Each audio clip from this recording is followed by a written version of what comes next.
जय श्री सद्गुरुदेवाय नमः। जय श्री गणपति देवाय नमः। ओम सर्वमंगल मांगल्ये शिवे सर्वार्थ साधिके शरण्ये त्र्यंबके गौरी नारायणी नमस्तुते। श्रीमद्देवी भागवत महापुराण दूसरा खंड 9वां स्कंद 23वां अध्याय। भगवान शंकर और शंखचूड़ का युद्ध।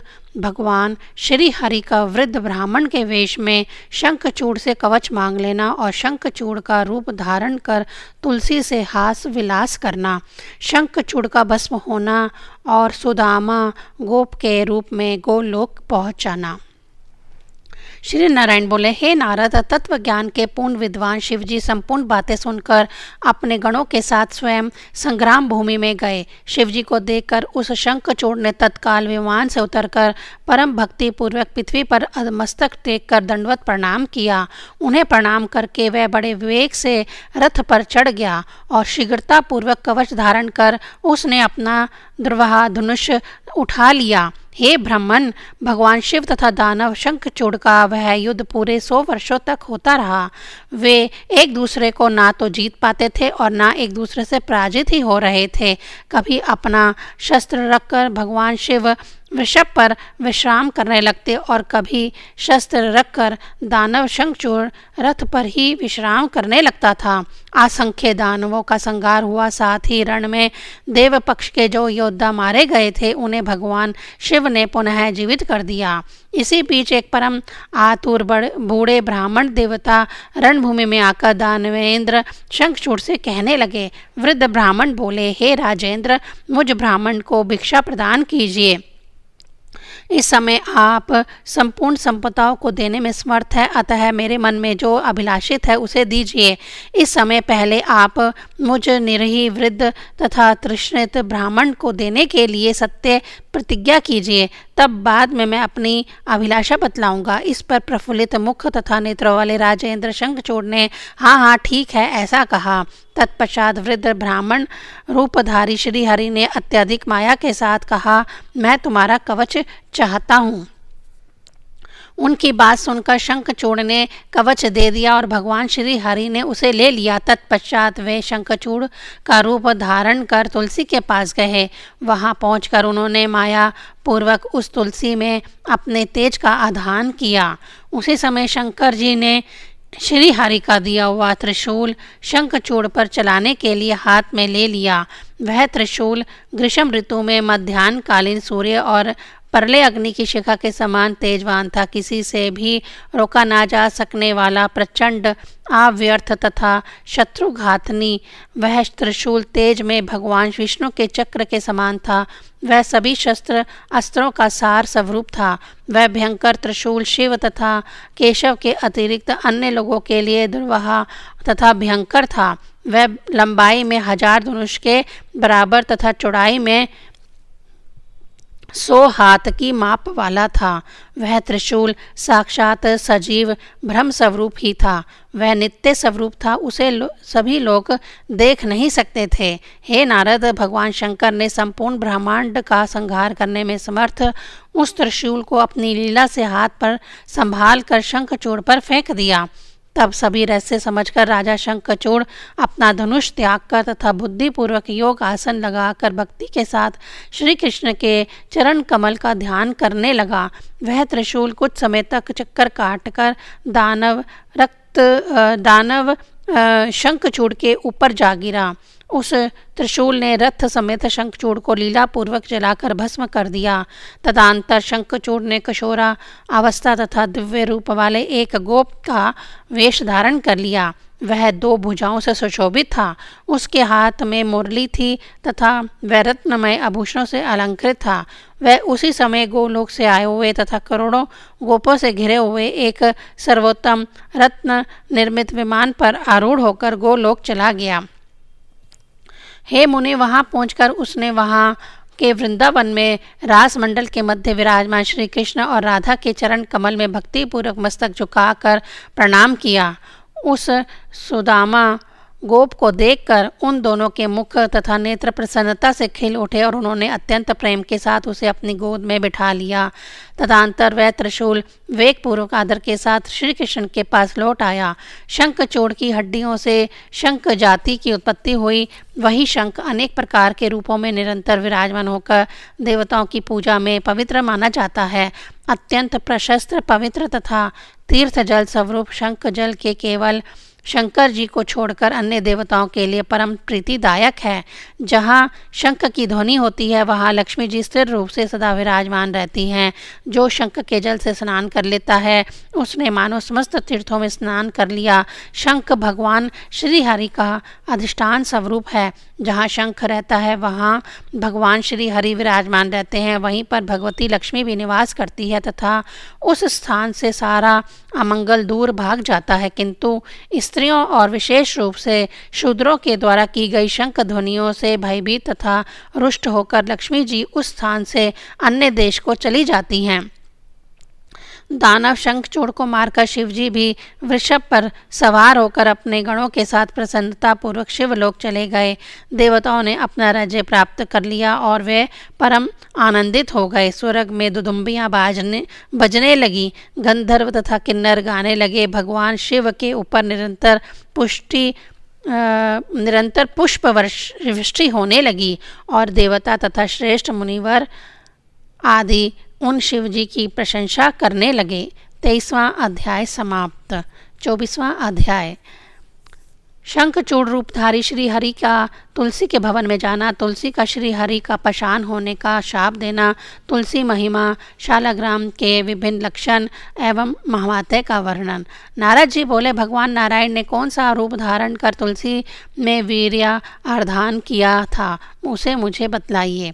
श्री नारायण बोले, हे नारद, देवताओं का कार्य सिद्ध करने में सदा तत्पर रहने वाले भगवान श्री हरि वैष्णवी माया के द्वारा शंखचूड़ का कवच लेकर और फिर उसी शंखचूड़ का रूप धारण कर उसकी पत्नी का पतिव्रत नष्ट करके शंखचूड़ को मारने की इच्छा से साध्वी तुलसी के घर गए थे। उन्होंने तुलसी के भवन के द्वार के पास दुदुम्बी बजवाई और उस द्वार पर जयकारा लगवा कर सुंदरी तुलसी को यह ज्ञात करवाया कि उसके पति विजय होकर आ गए हैं। वह ध्वनि सुनकर साध्वी तुलसी परम आनंदित हुई और अत्यंत आदर के साथ पति दर्शन की कामना से खिड़की में से राजमार्ग की ओर देखने लगी। तत्पश्चात उसने ब्राह्मणों को धन प्रदान करके मंगलाचार करवाया और बंदीजनों, भिक्षुओं तथा सूत मागधों को न्योछावर स्वरूप धन दिया। तदंतर भगवान श्री हरि रथ से उतरकर देवी तुलसी के सुंदर, अत्यंत मनोहर तथा अमूल्य रत्न निर्मित भवन में गए। अपने कांतिमान पति को समक्ष देखकर वह बहुत प्रसन्न हुई। उसने प्रेम पूर्वक उनका चरण धोया, फिर उन्हें प्रणाम किया और वह रोने लगी। तत्पश्चात उस कामनी तुलसी ने उन्हें अत्यंत मनोहर रत्नमय सिंहासन पर बिठाया। पुनः उसने कपूर आदि से सुगंधित तांबूल उन्हें प्रदान किया।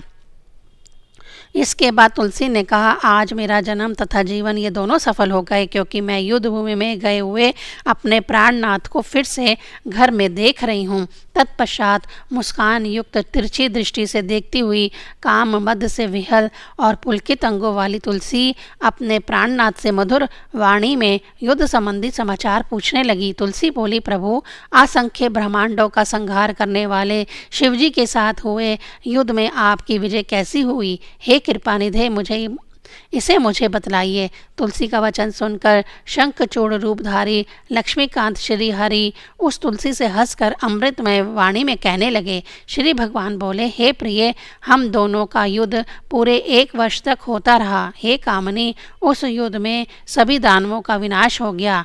तब स्वयं ब्रह्मा जी ने हम दोनों में प्रेम करवा दिया और फिर उनकी आज्ञा से मैंने देवताओं को उनका संपूर्ण अधिकार लौटा दिया। इसके बाद मैं अपने घर चला आया और शिवजी अपने लोक को चले गए। हे नारद, यह कहकर जगन्नाथ रमापति श्री हरि शैया पर सो गए और जब उस रमणी के साथ विहार करने लगे तब उस साध्वी तुलसी ने अपने मन में विचार करके सब कुछ जान लिया और तुम कौन हो, ऐसा वह उनसे पूछने लगी। तुलसी बोले, हे मायाईश, तुम कौन हो, यह मुझे बतलाओ। तुमने छल पूर्वक मेरा सतीत्व नष्ट किया, अतः मैं तुम्हें शाप देती हूँ। हे ब्राह्मण, तुलसी का यह वचन सुनकर भगवान श्री हरि ने शाप के भय से लीलापूर्वक अपना मनोहर विष्णु रूप धारण कर लिया।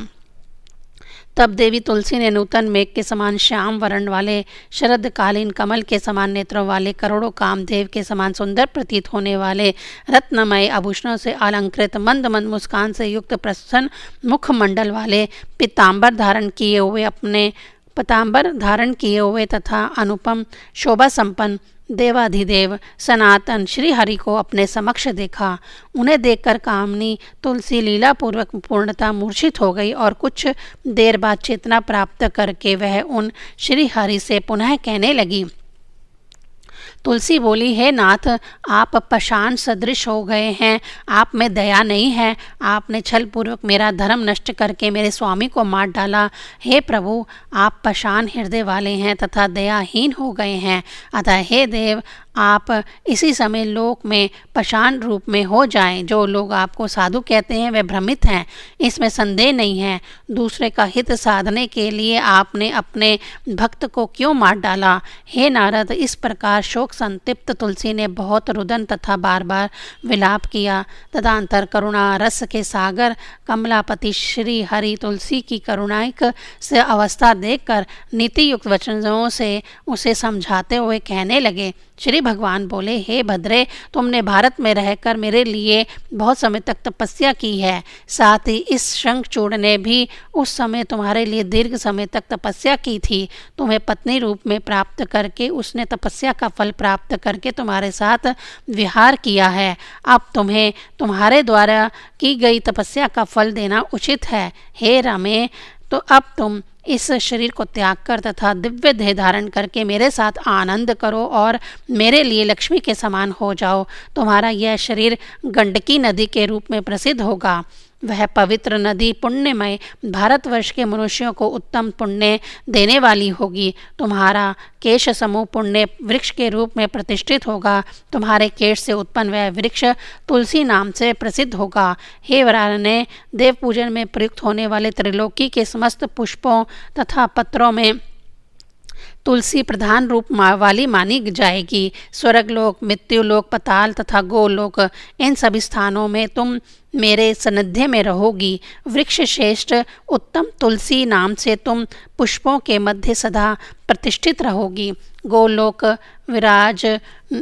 विरजा नदी के तट, रासमंडल, वृंदावन, भंडीर वन, चंपक वन, मनोहर चंदन वन, माधवी, केतकी, कुंद, मालिका, मालती वन, इन सभी पुण्यमय स्थानों में तुम्हारा पुण्यप्रद वास होगा। तुलसी वृक्ष के मूलों के सनद्य वाले पुण्यमय स्थानों में समस्त तीर्थों का पुण्यप्रद अधिष्ठान होगा। हे वरानने, तुलसी के पत्र अपने ऊपर पड़े, इस उद्देश्य से वहाँ पर मेरा तथा सभी देवताओं का निवास होगा।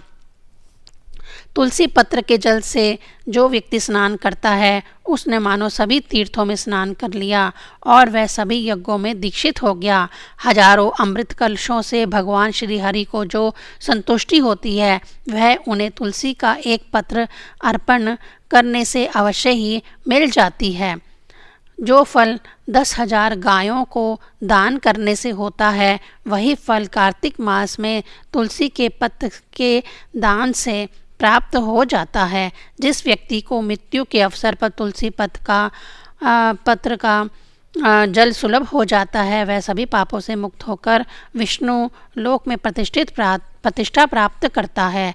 जो मनुष्य प्रतिदिन भक्ति पूर्वक तुलसी का जल ग्रहण करता है, वह 1,00,000 अश्वमेध यज्ञों से होने वाला पुण्य प्राप्त कर लेता है। जो मनुष्य हाथ में तुलसी लेकर या शरीर में इसे धारण कर तीर्थों में प्राण त्यागता है, वह विष्णु लोक जाता है। जो मनुष्य तुलसी काष्ठ से निर्मित माला को धारण करता है, वह पद पद पर अश्वमेध यज्ञ का फल निश्चय ही प्राप्त करता है। जो मनुष्य तुलसी को अपने हाथ पर रखकर अपने प्रतिज्ञा वचन की रक्षा नहीं करता, वह काल सूत्र नरक में पड़ता है और वहाँ पर चंद्रमा तथा सूर्य की स्थिति पर्यंत वास करता है।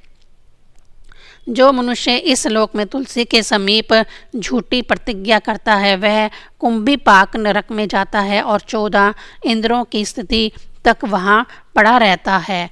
मृत्यु के समय जिस मनुष्य के मुख में तुलसी जल का एक कण भी पहुंच जाता है वह रत्नमय विमान पर आरूढ़ होकर निश्चय ही विष्णु लोक को जाता है। पूर्णिमा, अमावस, द्वादशी, सूर्य संक्रांति, मध्याह्न काल, रात्रि दोनों संध्याएं, आशोच तथा अपवित्र समय में रात के कपड़े पहने हुए तथा शरीर में तेल लगाकर जो लोग तुलसी के पत्र तोड़ते हैं वह साक्षात श्री हरि का मस्तक ही काटते हैं।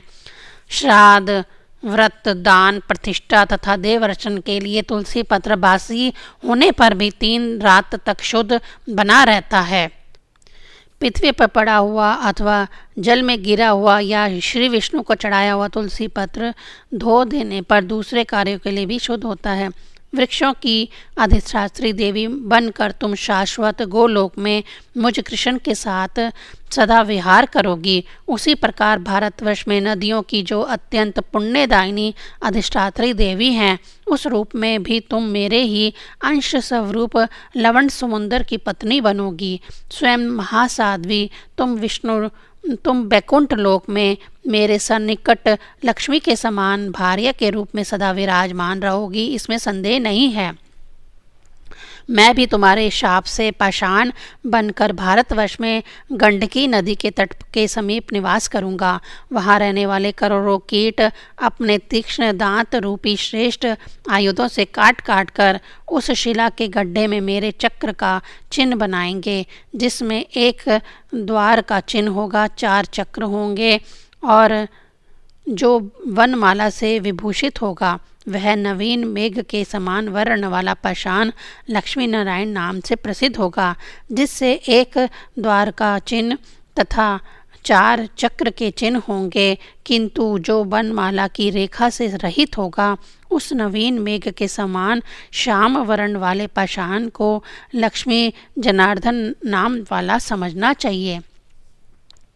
2 द्वार तथा 4 चक्र से युक्त गाय के खुर से सुशोभित तथा वनमाला से रहित पाषाण को रघुनाथ नाम से जानना चाहिए, जिसमें बहुत सूक्ष्म 2 चक्र के चिन्ह हो और वनमाला की रेखा न हो। उस नवीन मेघ के सदृश वर्ण वाले पाषाण को भगवान वामन नाम से मानना चाहिए, जिस पाषाण में अत्यंत सूक्ष्माकार के 2 चक्र हो तथा जो वनमाला से सुशोभित हो। ग्रस्तों को सदा श्री प्रदान करने वाले उस पाषाण को भगवान श्रीधर का ही स्वरूप समझना चाहिए। स्थूल गोलाकार वनमाला से रहित तथा अत्यंत स्पष्ट 2 चक्रों से अंकित पाषाण को भगवान का दामोदर नाम वाला स्वरूप जानना चाहिए, जो मध्यम गोलाई के आकार वाला हो, जिसमें 2 चक्र बने हो, जिसका बाण तथा तरकश का चिन्ह अंकित हो, जिसके ऊपर बाण से कट जाने का चिन्ह हो। उस पाषाण को रण में शोभा पाने वाले भगवान राम का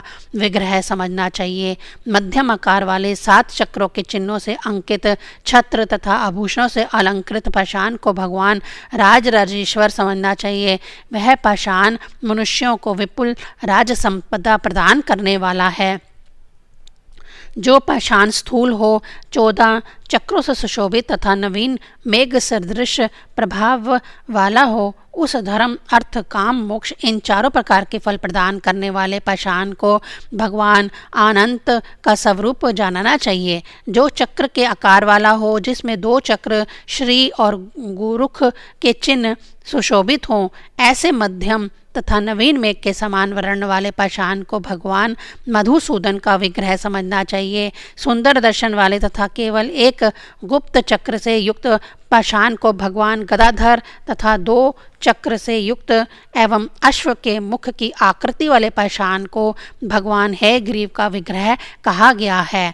जो अत्यंत विस्तृत मुख वाला हो, 2 चक्र के चिन्हों से सुशोभित हो, जो देखने में बड़ा विकट लगता हो, मनुष्यों को शीघ्र वैराग्य प्रदान करने वाले ऐसे पाषाण को भगवान नरसिंह का स्वरूप समझना चाहिए, जिसमें 2 चक्र हो, जो विस्तृत मुख वाला हो तथा वनमाला से सुशोभित हो। ग्रस्तों को सुख प्रदान करने वाले ऐसे पाषाण का लक्ष्मी नृसिंह का स्वरूप समझना चाहिए, जिसके द्वार देश में 2 चक्र तथा श्री का चिन्ह स्पष्ट रूप से अंकित हो। समस्त कामनाओं का फल प्रदान करने वाले उस पाषाण को भगवान वासुदेव का विग्रह जानना चाहिए। जो सूक्ष्म चक्र के चिन्ह से युक्त हो, नवीन मेघ के समान श्याम वर्ण का हो और जिसके मुख पर बहुत से छोटे छोटे छिद्र विद्यमान हो, गृहस्थों को सुख प्रदान करने वाले उस पाषाण को प्रद्युम्न का स्वरूप जानना चाहिए, जिसमें परस्पर सटे हुए दो चक्रों के चिन्ह विद्यमान हो तथा जिसका पृष्ठभाग विशाल हो। गृहस्थों को निरंतर सुख प्रदान करने वाले उस पाषाण को भगवान संकर्षण का ही रूप समझना चाहिए, जो अत्यंत सुंदर, गोलाकार तथा पीत आभा वाला हो। गृहस्थों को सुख प्रदान करने वाले उस पाषाण को विद्वान पुरुष भगवान अनिरुद्ध का स्वरूप कहते हैं। जहाँ शालग्राम की शिला रहती है, वहाँ भगवान श्री हरि विराजमान रहते हैं और वहीं पर भगवती लक्ष्मी तथा भगवती लक्ष्मी भी सभी तीर्थों को साथ लेकर सदा निवास करती है। ब्रह्महत्या आदि जो भी पाप हैं वह सब शालग्राम की शिला के पूजन से नष्ट हो जाते हैं। छत्राकार शालग्राम के पूजन से राज्य, गोलाकार शालग्राम के पूजन से महालक्ष्मी, शकट के आकार वाले शालग्राम के पूजन से कष्ट तथा शूल के समान अग्रभाग वाले शालग्राम के पूजन से निश्चित रूप से मृत्यु होती है। विकृत मुख वाले शालग्राम से दृढ़ता, पिंगल वर्ण वाले के से हानि, खंडित चक्र वाले से व्याधि तथा विदीर्ण शालग्राम से निश्चय ही मरण होता है। व्रत, स्नान, प्रतिष्ठा, श्राद्ध तथा देव पूजन आदि जो भी कर्म शालग्राम की सान्निध्य में किया जाता है वह प्रशस्त माना जाता है और वह कर्ता मानो सभी तीर्थों में स्नान कर चुका और सभी यज्ञों में दीक्षित हो गया। इस प्रकार उसे संपूर्ण यज्ञों, तीर्थों, व्रतों और तपस्याओं का फल मिल जाता है। चारों वेदों के पढ़ने तथा तपस्या करने से जो पुण्य प्राप्त होता है वह पुण्य शालग्राम की शिला के पूजन से निश्चित रूप से सुलभ हो जाता है। जो मनुष्य शालग्राम शिला के जल से नित्य अभिषेक करता है वह सभी दान करने तथा पृथ्वी की प्रदक्षिणा करने से जो पुण्य होता है उसे प्राप्त कर लेता है। जो मनुष्य शालग्राम शिला के जल का नित्य पान करता है वह देव अभिलाषित प्रसाद प्राप्त कर लेता है, इसमें संदेह नहीं है। समस्त तीर्थ उसका स्पर्श करना चाहते हैं। वह जीव उन्मत्त तथा परम पवित्र मनुष्य अंत में भगवान श्री हरि के लोक चला जाता है। वहाँ पर वह भगवान श्री हरि के साथ असंख्य प्राकृत परले पर्यांत रहता है। वह वहाँ भगवान का दास्य भाव प्राप्त कर लेता है और उनके सेवा कार्य में नियुक्त हो जाता है। ब्रह्म हत्या सदृश जो कोई भी पाप हो वह भी उस व्यक्ति को देखते ही उसी प्रकार भाग जाते हैं, जैसे गरुड़ को देखकर सर्प। उस मनुष्य के चरण की रज ही से पृथ्वी देवी तुरंत पवित्र हो जाती है और उसके जन्म से उसके लाखों पितरों का उद्धार हो जाता है। जो मनुष्य मृत्यु के समय शालग्राम शिला के जल का पान कर लेता है वह समस्त पापों से मुक्त होकर विष्णु लोक को चला जाता है। इस प्रकार वह सभी कर्म भोगों से मुक्त होकर निर्वाण मुक्ति प्राप्त कर लेता है और भगवान विष्णु के चरणों में लीन हो जाता है, इसमें संशय नहीं है। शालग्राम शिला को हाथ में लेकर जो मनुष्य मिथ्या वचन बोलता है वह कुंभी पाक नरक में जाता है और ब्रह्मा की आयु पर्यंत वहाँ निवास करता है। जो शालग्राम शिला को हाथ में लेकर अपने द्वारा की गई प्रतिज्ञा का पालन नहीं करता वह 80 पत्र नामक नरक में जाता है और वहाँ 1 लाख मनवंतर की अवधि तक रहता है। हे कांते, जो मनुष्य शालग्राम शिला से तुलसी पत्र को हटा देता है वह दूसरे जन्म में स्त्री से वियुक्त हो जाता है। उसी प्रकार जो मनुष्य शंख से तुलसी पत्र को अलग करता है वह भी 7 जन्मों तक भार्याविहीन तथा रोग युक्त रहता है। जो महाज्ञानी व्यक्ति शालग्राम, तुलसी और शंख को एकृत रखता है वह भगवान श्री हरि के लिए अत्यंत प्रिय हो जाता है। जो पुरुष एक बार भी जिस किसी स्त्री के साथ एकांत वास कर लेता है, वियोग होने पर उसका दुख उन दोनों का परस्पर होता है। तुम 1 मनवंतर की अवधि तक शंखचूड़ की भार्या रह चुकी हो, अतः उसके साथ तुम्हारा वियोग कष्टदायक तो होगा ही। हे नारद, उस तुलसी से ऐसा कहकर भगवान श्री हरि चुप हो गए। तुलसी अपना वह शरीर त्याग कर और दिव्य रूप धारण करके श्री हरि के वक्षस्थल पर लक्ष्मी की भांति सुशोभित होने लगी। इसके बाद वे लक्ष्मीपति श्री हरि उसके साथ बैकुंठ लोक चले गए। हे नारद, इस प्रकार लक्ष्मी, सरस्वती, गंगा और तुलसी ये चारों देवियां भगवान श्री हरि की पत्नियां हुई। उस समय तुरंत तुलसी के शरीर से गंडकी नदी उत्पन्न हुई और भगवान श्री हरि उसी के तट पर मनुष्यों के लिए पुण्यप्रद शालग्राम बन गए। हे मुने, वहाँ रहने वाले कीट शिला को काट काट कर उन्हें अनेक प्रकार के रूपों वाला बना देते हैं। जो जो शिलाएं जल में गिरती हैं वह निश्चित रूप से उत्तम फल देने वाली होती हैं। जो शिलाएं धरती पर गिरी रहती हैं वह सूर्य के ताप के कारण पीली पड़ जाती हैं। उन्हें पिंगला शिला समझना चाहिए। इस प्रकार मैंने सारा प्रसंग कह दिया। अब पुनः क्या सुनना चाहते हैं? 24वां अध्याय समाप्त। ओम ऐं ह्रीं क्लीं चामुंडाई विच्चे।